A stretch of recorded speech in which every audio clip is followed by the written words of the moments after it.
2.5 hours with this storm, and it has not shown any signs of weakening. If anything, it's maintained, if not even slightly increased its intensity. Hey, this is Bravo1ResQ. So, a little bit of a channel update. I have relocated to Oklahoma, and I'm just outside of Oklahoma City. We are under a tornado warning / watch. Yes, we have this. It looks like there's going to be satellite tornadoes moving around this tornado. There's a tornado on the ground that's southwest of us right now. I don't think it's going to hit us, but we are prepared all the same. A quick thought on what we've done to prepare. So we do have a storm shelter in the house that we have, and in the storm shelter we do have 3 days of food, 3 days of water. We have a GoBag that has extra clothes for all of us, and it has some flashlights and some entertainment stuff. We shouldn't need any of it, but you know, it's better to have it and not need it than not have it and need it. So there is that. I do think that we will probably end up going into the storm shelter, but like I said, I don't think it'll be for very long. Alright, so the tornado is supposed to be coming from this direction generally. And you can see we got some rain and we're starting to get some wind. It's not too bad right now. There's a little bit of lightning and thunder in the sky. There's a town just south of us called Norman that you could hear their tornado sirens going off. So maybe ours will go off here momentarily, I don't know. Alright, so if you can hear this, we just got our tornado warning. And you can hear it, I think, but we're gonna go get in the shelter. See what happens next. The tornado ended up not hitting us, it went just south of us, but still pretty cool. There's lots of lightning, still the rain's coming down pretty good. Got a little bit of hail still. Yeah, it's not a big deal at all. Now, it could get serious. I mean, basically what happened was, from what I understand, the weatherman was saying 2 different storm cells came in. Both of them had tornadoes, and they came in, mixed, collided, and made a bigger, almost superstorm, I guess. And that's what came and hit us just south, but it's moving on now. So, fun and excitement. I'll tell you, the tornado shelter is very, very small, very cramped, and very hot. And there's no lights in it, so that's just kind of, you know, what you can expect, I guess. All right, so we've gotten through one tornado already, and there's been warnings and everything of a second one that I guess it's a little bit bigger or maybe a little bit stronger, I'm not quite sure. You see the lightning behind me, it's pretty good. I don't know if you'd be able to see it, but the sky is this like grayish green color, which is supposed to be really significant of a tornado. So we'll see. You know, if we have to, we'll go back into the shelter.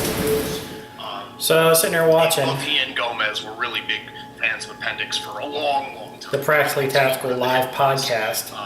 And the alarms have gone off again, so I guess we're going back into the shelter. This one's supposed to be worse. It looks a lot worse, but we will see. Mick, if you see this, where you are, I tried, man. I tried to watch it. And also, not for nothing, but We got a rotator right now. We can look at Sky 5 shot because somewhere the numbers on the static looks like at least a lower. Where exactly? Where's Sky 5?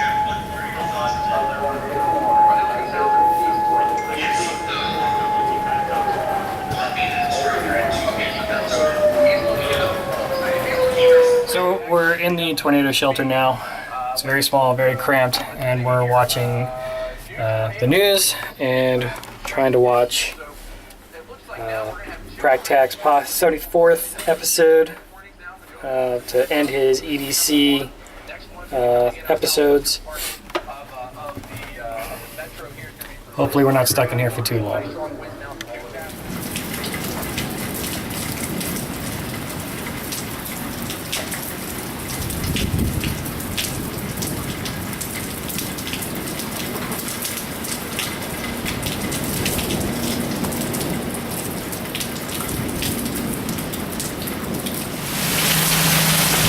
So I think you should be able to see this. Our street is completely flooded. That is crazy.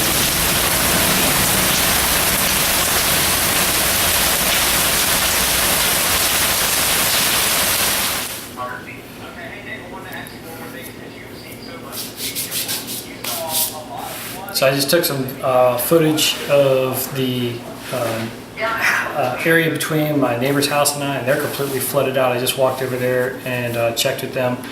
The water got up to about my knees, so it's just at about 2 feet deep, a little bit more between the houses, which would probably make that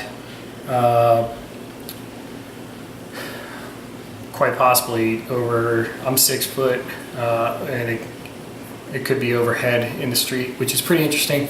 And when I talked to my neighbor, he was explaining that this has never happened before. Like I said, we just moved here, so we've only been here for about a month, and he's been here for a few years, and he said this is a record. It's amazing. All right, good evening, guys. It's 23:45. So let's wrap up the evening. It's been pretty calm. My front door, or my front yard is completely flooded out. My neighbor's house is flooded out. My other neighbor, their car is flooded out. So it's been pretty interesting. One thing that I kind of wanted to share with you is, you know, my family and I, we thought we've done everything, you know, just about right. We have a supply of water in our shelter. We have a supply of food in the shelter. We have, you know, storm radios, and we have these flashlights that plug into the wall, and you know, when the power goes out, they turn on. I mean, we have all this readiness stuff to prepare for it. The one thing that we didn't count on is the floods. So where we're flooded out right now, the only way that we could travel would be on foot, and we wouldn't be able to go very far because the surrounding area is flooded out. If the water came up a little bit higher, then our house would be flooded out, and you know, then the question is, then what? You know, what do you do? And it makes me kind of think to Katrina, where folks thought they were already there, they thought they could wait things out, and they ended up sitting on their rooftops being completely flooded and not having anywhere to go. So no plan is perfect. This is something I'm going to have to consider for the future. I've talked to some of my neighbors, and they've said this is an unheard of thing. It's never happened before.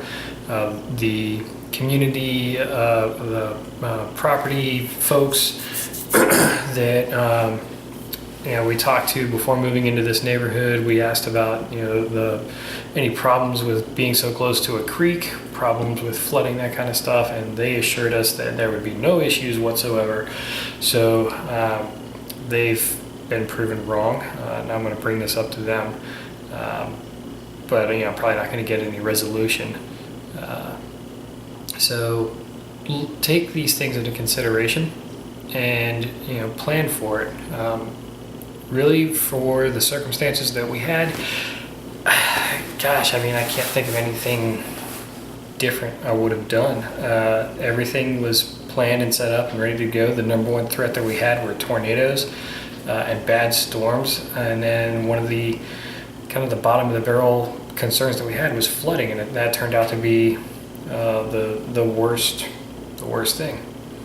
So, like I said, lesson learned. These are things to take into consideration for your own preparedness, and I will have to alter my preparations and my own plans. So until then, This is Bravo1ResQ saying be safe, have a good night, I'll see you later.